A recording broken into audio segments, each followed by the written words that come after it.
Mapagpalang araw po sa ating lahat.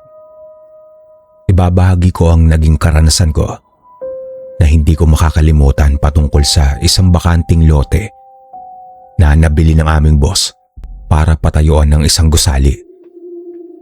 Ako nga pala si Elmer at sana ay magustuhan nyo rin ang ikukwento ko na tungkol sa kababalagan. Kapag malapit na kaming matapos sa isa naming project, ay inililipat na kami ng aming engineer sa panibagong site kasama ang aming foreman. Kami kasi ang taga-umpisa at ang mga bago naming mga kasama na wala pang masyadong karanasan ay sila ang naatasang magtapos at maglinis sana tapos ng gusali. Marami na din kaming lugar na napuntahan at hindi ko lubos na maisip na noong taong 2015 nang malipat kami sa isang bakanting lote na hindi pa nagagalaw o nahuhukayan man lang, ay dito namin napatunayan na may mga totoong ligaw na kaluluwa talaga pala na mapaglaro sa ating mga tao. Maayos naman noon ang unang araw ng trabaho namin. Ang una naming itinayo ay ang mga barracks namin para may pagtirhan ng libre. Ang iba sa mga kasama namin, porket mga binata pa at walang sinusuporta ang pamilya, ay pinipili nilang mag-boarding house na lamang. Ako kasi ay may isang anak na kami ng asawa ko at sa kinikita ko lang bilang isang skilled na mason ko sila na susuportahan. Gaya ng dati ay tulong-tulong kami sa unang araw ng aming trabaho. Wala munang foreman, walang steelman at pawang mga trabador labor pa lamang. Ganoon ang samahan naming matagal na magkakasama. May pagkakaisa at may respeto sa bawat kasama. Ilang linggo ang lumipas at may mangilan-ngilan na kaming naipatayong mga poste.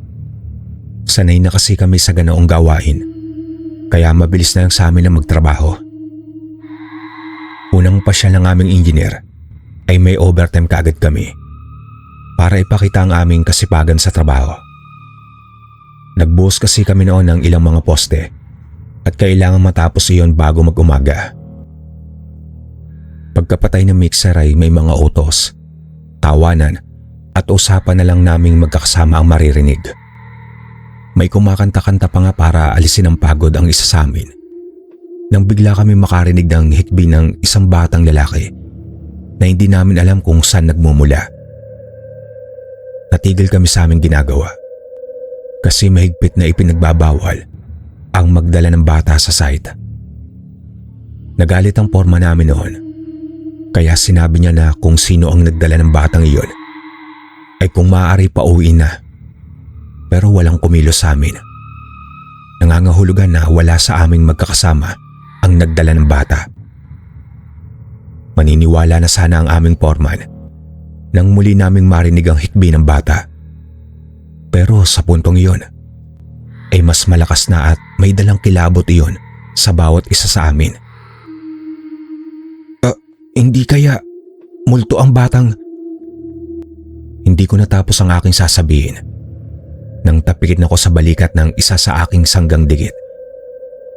Halos mapalundag pa nga ako dahil sa pagkabigla, kaya nagawa nila akong pagtawanan. Sinaway naman kami ni Foreman. Sa kanya kami pinabalik sa aming nakatokang mga gawain. Nang sumunod na araw, ay iba naman ang nagpatindig ng aming balahibo. 5 kami noon na nagtitiktik sa iisang poste.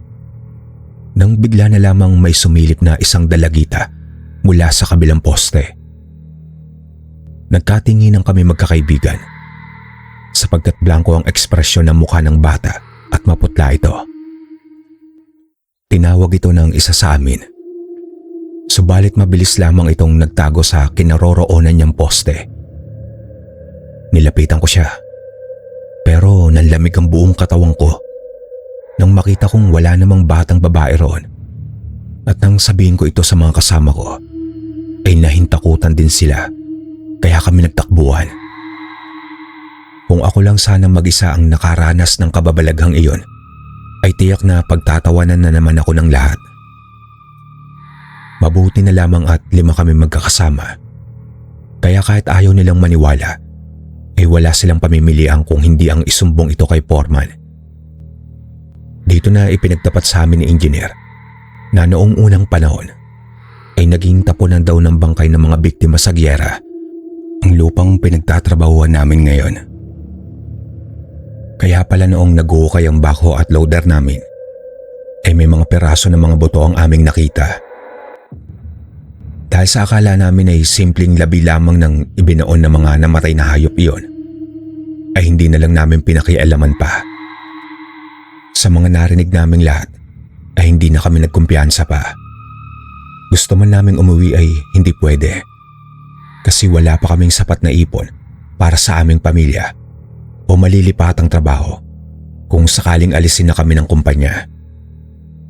Kaya kahit natakot man ay pinili na lang naming manatili at ipagwalang bahala ang lahat ng aming nalaman. Habang nagkakaroon ng itsura ang itinatayo naming gusali, ay mas lalong lumalala naman ang pagpaparamdam ng mga hindi matahimik na kaluluwa. Mayroon pa yung pagkakataon na nagiinuman kami sa likod ng barracks para pantanggal ng pagod. Nang bigla na lamang may dumaan sa aming harapan na isang katawan ng lalaki. Base naman sa kasuotan nito ay isang sundalo. Subalit ang mas nakakakilabot ay wala itong ulo. Napahiyaw sa takot ang isa sa amin at nawala ang aming kalasingan. Tapos saka lamang kami pumasok sa loob ng barracks nang mawala ang multong iyon sa dilim na parang bula. Sa puntong iyon ay napilitan ng umalis ang iba kong kasamahan. Hindi na daw nila kaya ang kababalagang nangyayari sa aming pinagtatrabahuan. Mas lumala pa nga ang tensyon dahil ang mga sumunod na kaganapan ay hindi na biro. Mula sa second floor ay nahulog ang isa sa aming steelman na matanda. Mabuti na lamang at hindi ito napuruhan at napilayan lang. Nang tanungin siya ng porma namin kung bakit siya nahulog, ay gimbalang yumakap sa aming sistema. Sabi niya na habang nagtatali siya ng alambre sa itinatayo nilang bakal ng poste, ay bigla na lamang daw lumitaw ang isang lalaking itim na may napakapulang mga mata. Sa takot at pagkabigla, ay nakabitiw sa pagkakahawak at dito na siya nadisgrasya. Sa senaryong iyon ay muli na naman kaming nabawasan ng mga kasama. Hindi ko may tatanggi na gusto ko na din sanang umalis. Subalit kapag iniisip ko na walang makakain ng aking mag-ina, ay pinanghihinaan ako ng loob na umuwi. Pinilit ko na lamang ang aking sarili na mamalagi at tapusin ang trabaho hanggang sa makalipat na kami sa ibang lugar. Pero hindi iyon ang huling katatakutan na nangyari sa amin. Isang gabi, habang mahimbing akong natutulog, ay bigla na lamang may dumagan sa aking tiyan na isang malaking nilalang. Kinakapos na ako noon ng hininga at butil-butil na ang pawis ko. Hindi ko magawang gumalaw dahil sa bangungot na yon. Mabuti na lamang at may nakapansin sa aking mga kasamahan, kaya kagad niya akong ginising. Kinuwento ko naman sa kanila ang itsura ng higanting nilalang na may malaking tiyan. At kinumpirma nilang bangungot nga ang nangyari sa akin. Nag-usap-usap kami na doble ng aming kilos sa pagtatrabaho para makalis na kami sa tinatawag naming haunted site. Pero sa ginawa naming iyon ay mas makakaabala at magpapatagal pala sa aming pananatili doon. Dahil isa na namang sa aming kasamaan ang nahulog sa second floor at ito ay napuruhan. Makikita sa kanyang itsura ang sobrang takot. Dinala kagad siya sa ospital. Subalit dahil sa malakas na pagkabagok ng kanyang ulo, ay idineklara siyang dead on arrival. Dahil sa investigasyon ay natigil ang aming pagtatrabaho. At nang makumpirma ng mga otoridad na walang foul play na nangyari, ay ibinalik ang bisa para muli kaming magpatuloy sa paggawa ng gusali. Bawat araw at gabi na dumaan ay hindi pa rin kami tinitigilan ng mga hindi matahimik na kaluluwa. Ang totoo niyan ay pati ang namayapa naming kasamahan ay madalas magpakita sa amin habang nasa trabaho na tila ba hindi matahimik kahit nabigyan na siya ng marangal na libing.